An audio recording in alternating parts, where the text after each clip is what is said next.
Hello everyone, नमस्ते, सत श्री अकाल, आदाब। तो कैसे हैं आप? उम्मीद है सब लोग बेहतर और उम्दा होंगे।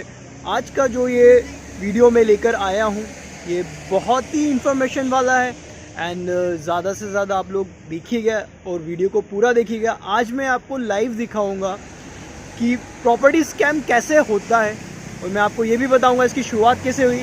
और ये जो प्रॉपर्टी स्कैम होता है आज की डेट में मिडिल क्लास फैमिली के साथ, ज़्यादातर जो लोग अपनी मेहनत की कमाई से अपना पैसा इकट्ठा करते हैं एक अपने घर बनाने के लिए, क्योंकि इंसान की ज़िंदगी गुजर जाती है और ख़ासकर मुंबई जैसी जगह पर ख़ुद का घर बनाना बहुत मुश्किल होता है। ज़्यादातर लोग रेंट के घरों पर या चावलों में अपनी ज़िंदगियाँ गुजार देते हैं। लेकिन ये जो प्रॉपर्टी स्कैम है ये मुंबई के हर एक कोने पे एक वायरस की तरह फैला हुआ है। तो आज का ये जो वीडियो है, आज का ये जो व्लॉग है, ख़ासकर मैं प्रॉपर्टी स्कैम के ऊपर लेकर आया हूँ कि मुंबई में जिस तरह के प्रॉपर्टी में चूना लगाया जाता है, इसकी शुरुआत किस तरह से होती है एंड इससे किस तरह से बचा जाए।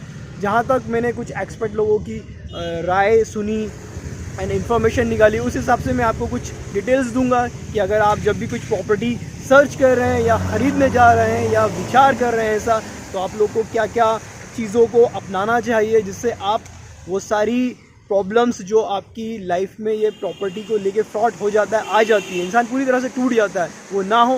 बिकॉज़ यहाँ पे बहुत सारे लोगों के साथ ऐसा हुआ है। हम लोग खामोशी से बैठे रहते हैं, आप और हम जैसे लोग कुछ बोलते नहीं हैं, कुछ कर नहीं पाते और गमगीन हो जाते हैं और सदमे में जाके बैठ जाते हैं, लाइफ से फ्रस्ट्रेट हो जाते हैं। एंड आपकी जो मेहनत की कमाई होती है, आपका जो पूरा सालों का इकट्ठा करा हुआ जो पैसा होता है वो ऐसे ही ज़ाया चले जाता है। तो आइए चलते हैं और मैं आपको दिखाता हूँ एक छोटा सा। एंड ये जो वीडियो बनाने का मकसद मुझे किसी को भी हर्ट करना या किसी भी चीज़ के ऊपर अगेंस्ट जाने की नहीं है, बट मैं आप लोगों को जागरूक करना चाहता हूँ एंड आप लोगों को कुछ डिटेल्स देना चाहता हूँ कि किस तरह से हमें एहतियात बरतना चाहिए। एंड आज मैं जो लोकेशंस बताऊँगा, दिखाऊँगा, जहाँ पे आपको उस जगह का मैं नाम नहीं बताऊँगा ना लोकेशन बताऊँगा, क्योंकि कई लोग हैं जिन्होंने वहाँ पे अमाउंट डाल दिया है एंड रहने पहुँच गए, उनकी भी कुछ कंडीशंस होगी। बट ये सारी जो चीज़ें हैं आगे जाके प्रॉब्लम्स लाती हैं एंड ये सारी चीज़ों के पीछे की जो जड़ होती है, जो नींव होती है, वो क्या होती है जो हमें दिखता नहीं है या बहुत सारे लोगों को पता होता है, पता होने के बावजूद भी वो चीज़ें करते हैं। तो आइए ये सारी चीज़ों पे टॉपिक पे हम बात करेंगे प्रॉपर तफ्तीश से। तफ्तीश का अर्थ होता है, तफ्तीश के मायने होते हैं जांच पड़ताल या किसी चीज़ की जानकारी निकालना। तो चलिए आगे बढ़ते हैं एंड वीडियो में आप लोग को लेके चलता हूँ और सारी चीज़ें मैं बेहतरीन तरीके से तफ्तीश करके आपको सारी चीज़ों की तफसील करता हूँ। तो वीडियो में बने रहे, वीडियो को स्टार्टिंग टू एंड तक देखें।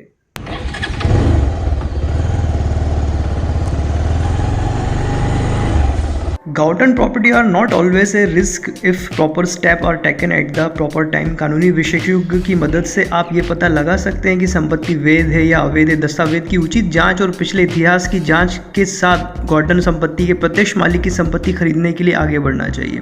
Getting a bank loan approve does not always means that the property is safe और भविष्य में विवाद निश्चित रूप से उत्पन्न नहीं होगा। Generally the process of buying should be followed in the way गौटन संपत्ति के मालिक को अपना प्लॉट सिडको को बेचना चाहिए और सिडको इसे डेवलपर को बेच सकता है। डेवलपर उस गौटन प्लाट का अपार्टमेंट हाउसिंग बना सकता है और फिर उसे व्यक्ति को बेच सकता है। If this process is followed then there is no risk at all buy property from the reputed builders who has construction property in गाउटन एरिया।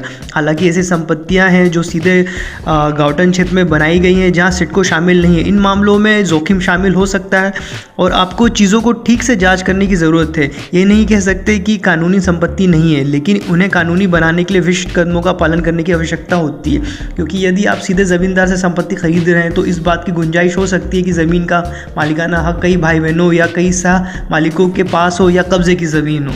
जैसा कि आप सामने देख सकते हैं ये बम्बू टाट पट्टी गाड़ के जगह बनाई दी गई हैं। यहाँ पे कोई रह नहीं रहा है, बस आवक जावक रखी हुई है। ये खाली पड़ी हुई जगह आती है। जो खाली पड़ी हुई जगह होती है वो एक स्टेट गवर्नमेंट के अंदर आती है या वहाँ की जो भी गवर्नमेंट ऑपरेट कर रही होती है उसके अंतर्गत आती है। लेकिन ये जो खाली पड़ी जगह है इसमें टाट पट्टू बंडी गाड़ वूड़ के बल्लिया बल्लिया गाड़ के इस तरह से स्पेस बनाया जा रहा है। कल को यहाँ पे अगर कंस्ट्रक्शंस आ जाता है, क्योंकि ये 10-12 साल पुराना कब्जे नहीं है तो इनको इतनी ज़्यादा मान्यता नहीं मिलेगी और ये ज़्यादा से ज़्यादा 1 साल भी नहीं हुआ होगा इन जगहों को कवर करे हुए, और आप देख सकते हैं आमने सामने कंस्ट्रक्शन चल रहा है। तो जाहिर सी चीज़ है डेवलपर वहाँ पर भी जाएगा, और अगर यहाँ के जो भी इस तरह की एक्टिविटीज़ करवाते हैं, मतलब बहुत सारे लोग ऐसे होते हैं जो एक क्षेत्र के थोड़े वज़नदार या राजनीतिक दंड पेच रखने वाले लोग होते हैं, वो भी इस तरह के कब्जे पड़वाते हैं एंड फिर डेवलपर के साथ मिलकर वहाँ पे कंस्ट्रक्शन खड़ा कर देते हैं। बट ऐसे प्रोजेक्ट के ना तो रेरा रजिस्ट्रेशन होता है, ना सीसी होती है, ना ओसी होती है, तो उसमें आप फंस जाते हैं एंड आगे जाके काफ़ी इश्यूज़ हो जाता है, क्योंकि स्टेट गवर्नमेंट की प्रॉपर्टी है। अगर वहाँ से कोई गवर्नमेंट का प्रोजेक्ट निकलता है या कुछ भी ब्रिज, फ्लाईओवर या रोड, हाईवे निकाले जाता है तो वो तोड़ दिया जाता है या वो कंस्ट्रक्शन में स्टे भी लग जाता है। ऐसा मुंबई साइड में आपने देखा होगा, काफ़ी ऐसा हुआ है। आज की डेट में कहीं पे भी प्रॉपर्टी परचेस करें तो रेरा रजिस्ट्रेशन नंबर चेक करें, ऑनलाइन भी चेक कर सकते हैं। एनसीसी सर्टिफिकेट चेक करें, जिसे प्रारंभ प्रमाण पत्र कमेंसमेंट सर्टिफिकेट कहा जाता है, जो लोकल म्यूनसिपल अथॉरिटी द्वारा दिया गया एक दस्तावेज है जो डेवलपर को न्यू प्रोजेक्ट बनाने के लिए सक्षम बनाता है। कमेंसमेंट सर्टिफिकेट म्यूनसिपल अथॉरिटी द्वारा प्रोवाइड किया जाता है जब डेवलपर ने सभी पात्रता मानदंडों को पूरा कर लिया है और प्राधिकरण द्वारा सभी भवन योजनाओं को मंजूरी दे दी है। ये इस बात का सबूत होता है। डॉक्यूमेंट्स के लिए इसमें को बिल्डर जो भी डेवलपर है उसे property documents, tax receipts, photographs, NOC सभी सरकारी विभागों से ये सारी चीज़ें जमा करना पड़ती हैं। उसके बाद ये सर्टिफिकेट मिलता है। एक डेवलपर प्रारंभ प्रमाण पत्र प्राप्त करने के बाद ही कोई भी प्रोजेक्ट का निर्माण शुरू कर सकता है। आपके सामने कोई ऐसा प्रोजेक्ट आता है जिसमें सीसी नहीं है तो आप कोई दूसरा प्रोजेक्ट तलाश करें, क्योंकि सभी रेरा बिना सीसी के प्रोजेक्ट को मंजूरी नहीं देता है। बिना सीसी वाली संपत्ति अवैध संपत्ति मानी जाती है। एंड प्रोजेक्ट अंडर कंस्ट्रक्शन नहीं है, कंप्लीट हो चुका है तो ओसी आप चेक करें। ओसी का फुल फॉर्म होता है ऑक्यूपेंसी सर्टिफिकेट, यानी हिंदी में अधिभोग प्रमाण पत्र। एक डॉक्यूमेंट होता है जो किसी बिल्डिंग के निर्माण के अंत में प्लानिंग अथॉरिटी और लोकल गवर्नमेंट एजेंसी द्वारा जारी किया जाता है। ये प्रमाण पत्र इस पुष्टि के बाद जारी किया जाता है कि बिल्डिंग सड़क आदि की दूरी, ऊंचाई, वर्षा जल संचय प्रणाली जैसे अन्य निर्माण मार्कों को पूरा करती है। किसी बिल्डिंग के निर्माण के पूरा होने के बाद प्लानिंग अथॉरिटी या लोकल गवर्नमेंट एजेंसी ओसी जारी करती है। इस बात का सबूत है कि प्रोजेक्ट बन चुका है और उसे बनाने के दौरान सभी मानकों, नियमों और बिल्डिंग कोड्स का पालन किया गया है।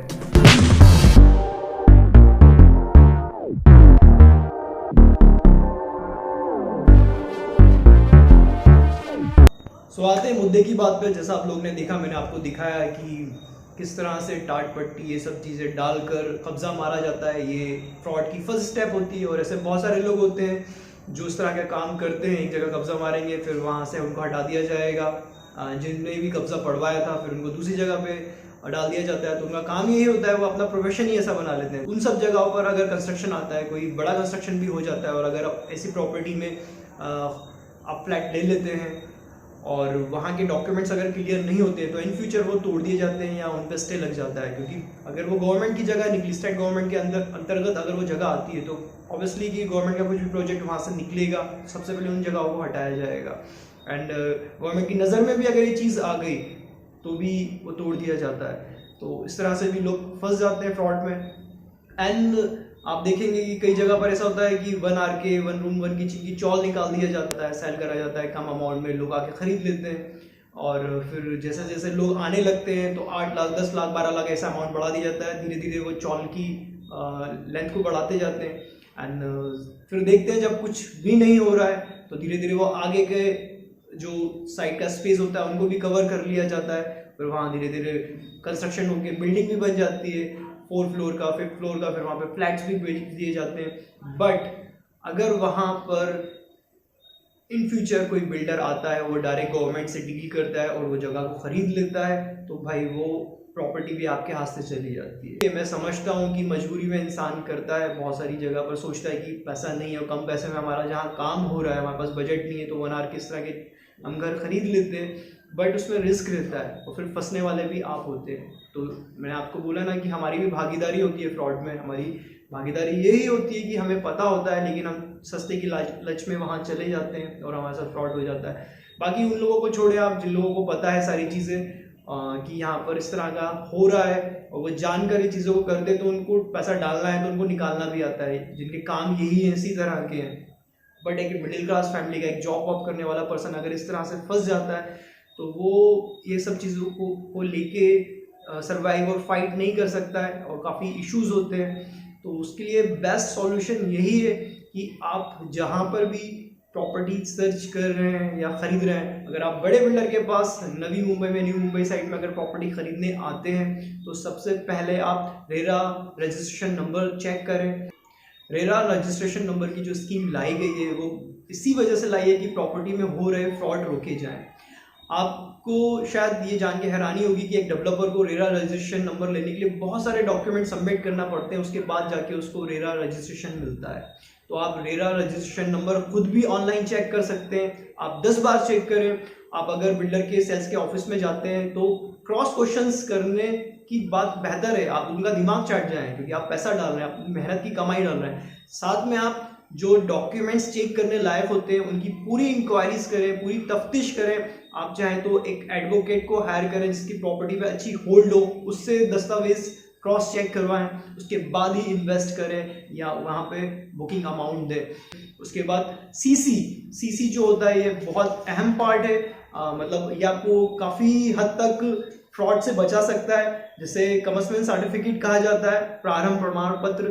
तो आप वो चेक करें एंड जिसके नाम पर जो भी डेवलपर या बिल्डर्स है वो उसके नाम पर होना चाहिए। अगर आपको वहाँ पर कुछ इस तरह की बात बोले कि नहीं ऐसा नहीं वैसा नहीं, तो आप समझ जाए यहाँ पे कुछ झोल है और वहाँ जगह को छोड़ के फिर कोई दूसरी जगह तलाश करें, कोई दूसरा नेक्स्ट प्रोजेक्ट तलाश करें।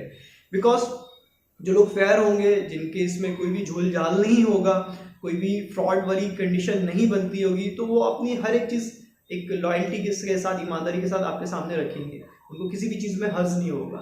तो आप सीसी जो सर्टिफिकेट होता है उसको चेक करें और उस पर देखें कि जो बिल्डर है उसी के नाम पर अलॉट है या डेवलपर के नाम पर अलॉट है या फिर किसी और के नाम पर है। दूसरी चीज़ आप ओसी चेक कर सकते हैं एंड ओसी का मतलब होता है ऑक्यूपेंसी सर्टिफिकेट, अधिभोग प्रमाण पत्र, जो प्रोजेक्ट कंप्लीट होने के बाद मिलता है। एंड सीसी और ओसी दोनों ही उसी बंदे के नाम पर होगी, जो जिसके नाम पर सीसी होगा, जो डेवलपर या बिल्डर के नाम पे लिया गया होगा, तो ओसी भी उसी के नाम पर आता है। तो ये जो चीज़ें अगर आप चेक करेंगे तो इससे भी आप काफ़ी हद तक फ्रॉड से बच जाएंगे। दूसरी चीज़ कि आप जब भी अमाउंट डालते हैं तो एक बार में लमसम अमाउंट ना डाला करें। कई बार ऐसा होता है कि अंडर कंस्ट्रक्शन, जब कंस्ट्रक्शन स्टार्ट ही होता है जस्ट, तो फ्लैट्स काफ़ी सस्ते में सेल आउट होते हैं, बनने से पहले जस्ट नींव रखी जाती है। तो इंसान सोचता है कि यार अभी आप जैसे जैसे फ्लोर बढ़ता जाएगा वैसे वैसे अमाउंट बढ़ता जाता है, तो उस लालच में भी और एक मजबूरी में भी इंसान बुकिंग कर देता है। तो आप एकदम लमसम अमाउंट की बुकिंग ना करें, 1 लाख तक का ही बुक करें। और दूसरी चीज़ आप देखिए कि सीसी पर जिस पर्सन का नाम है उसी के नाम पर चेक से पेमेंट करें। आप सारा पेमेंट अपना चेक के थ्रू करें। आप 1 लाख का अमाउंट दे रहे हैं वो भी चेक के थ्रू दें एंड बाकी का जो अमाउंट है वो भी चेक के थ्रू दें। 50% ब्लैक, 50% वाइट, ये सारी चीज़ों में मत जाएं, थोड़ा सा पैसा बचाने के चक्कर में झोल हो जाता है। तो आप चेक के थ्रू पेमेंट करेंगे तो आपके पास प्रूफ रहेगा एंड जो डेवलपर के नाम पर सीसी है या बिल्डर के नाम पर सीसी, उसी के नाम पर चेक पेमेंट करें, तो ये बहुत बड़ा प्रूफ होता है। तो ये सारी जो चीज़ें हैं इनकी एहतियात बरतेंगे आप, तो आप बहुत हद तक फ्रॉड होने से बच जाएंगे। एंड रही बात गार्डन प्रॉपर्टी की, तो भाई देखिए नवी मुंबई में भी नोड जो बन चुकी हैं, जगह है जो बेहतर तरीके से डेवलप हो चुकी है, वहाँ पे भी रेट काफ़ी हाई होते जा रहा है, क्योंकि वो एक शहर का रूप ले चुकी हैं। वो थे सब गांव के एरिए, बट देखा जाए तो जो बीच बीच में जो कुछ सेक्टर्स अभी डेवलप नहीं हुए हैं वो गाउटन एरिया के ही सेक्टर्स हैं। फॉर एग्जांपल जैसे एरोली में 28 सेक्टर है, जिसमें से 20 सेक्टर डेवलप हुए हैं, 8 सेक्टर अभी बाकी हैं। तो 8 सेक्टर कौन से हैं? वो जो खाली पड़े हुए जो जगह है, मैदान है, ग्राउंड है, जो कुछ गाउटन के एरिया हैं, वो सारे वो सेक्टर्स है, वो भी डेवलप होंगे। मैं ये नहीं बोलूँगा कि गाउटन की सारी प्रॉपर्टी इनलीगल है, 50% लीगल है, 50% इनलीगल है। तो इनलीगल प्रॉपर्टी में आपको रिस्क है। अगर आप एज ए इन्वेस्टर इन्वेस्ट कर रहे हैं कुछ वक्त के लिए, उसमें रेंटल डाल देते हैं या खुद रहते हैं और उसके बाद उसको सेल आउट कर देते हैं, थोड़े बहुत अमाउंट में उड़ते हैं, मतलब ठीक है आप अपना पैसा डाल के निकल जाएंगे, बहुत ही कम अमाउंट में आपको एक अच्छा प्रॉपर घर मिल जाता है। तो जिन लोगों के पास बजट नहीं होता उनके लिए एक बेस्ट ऑप्शन होता है, बट उनके साथ प्रॉपर्टी का फ्रॉड बहुत ज़्यादा हो जाता है एंड इन फ्यूचर वो प्रॉपर्टी पर स्टे लग सकता है या तोड़ दी जा सकती है। ऐसे रिस्क रहते हैं और ऐसा हुआ भी है। आप देख सकते होंगे कि पिछले अगर आप हिस्ट्री निकालेंगे तो काफ़ी जगहों पर इस तरह की चीज़ें हुई हैं। तो उसके लिए एहतियात बरतने के लिए अगर आपके पास कम बजट है तो आप गाउटन आपके लिए बेस्ट ऑप्शन होता है। एंड उसके लिए मैं आपको कुछ चीज़ें बताता हूँ, आप ये चीज़ों को देखें, ये सारे जो डॉक्यूमेंट्स अगर हैं लेकर रह सकते हैं। सबसे पहले आप अवार्ड कॉपी चेक करें, उसके बाद आप लेटर ऑफ इंटेंट LOI आशय पत्र चेक करें, लेटर ऑफ अलॉटमेंट आवंटन पत्र चेक करें, लीज एग्रीमेंट पट्टा समझौता जो होता है वो चेक करें, एंड ट्रांसफर चार्जेस स्थानांतरण शुल्क जो है उसकी स्लिप चेक करें, फाइनल ऑर्डर अंतिम आदेश की कॉपी होगी उससे चेक करें, एंड ट्राइपार्टाइट एग्रीमेंट त्रिपक्षीय समझौता, एंड जो गांव वाला जिसका ज़मीन होती है जिसे सिडको द्वारा अलॉट की गई है, एंड उसके गवर्नमेंट एंड डेवलपर जो बिल्डर्स होता है, जो भी कॉन्ट्रैक्टर होता है जो कंस्ट्रक्शन करेगा वहाँ पर, जिसने जगह खरीदने चाहता है और वो उन लोगों के बीच का समझौता होता है, वो उसका जो एग्रीमेंट होता है वो चेक करें, एंड लास्ट में फाइनल ऑर्डर अंतिम आदेश की कॉपी आप चेक करें। अगर ये सारे डॉक्यूमेंट्स हैं तो आप बेझिझक वहाँ पे भी घर खरीदें और इत्मीनान से सुकून से रहें। तो आज की इन्फॉर्मेशन इतनी ही थी, एंड उम्मीद है कि आप लोगों को वीडियो अच्छा लगा होगा, और ऐसी कुछ भी इन्फॉर्मेशन मुझे मिलती है तो मैं भी उसे समझता हूँ और आप लोगों को समझाने की कोशिश करूँगा। तो मिलते हैं नेक्स्ट वीडियो में नेक्स्ट इन्फॉर्मेशन के साथ। तब तक के लिए बाय बाय, टेक केयर, अपना ख्याल रखें, अपनों का ख्याल रखें। प्लीज़ चैनल को सब्सक्राइब करें, वीडियो को लाइक करें, वीडियो को शेयर करें।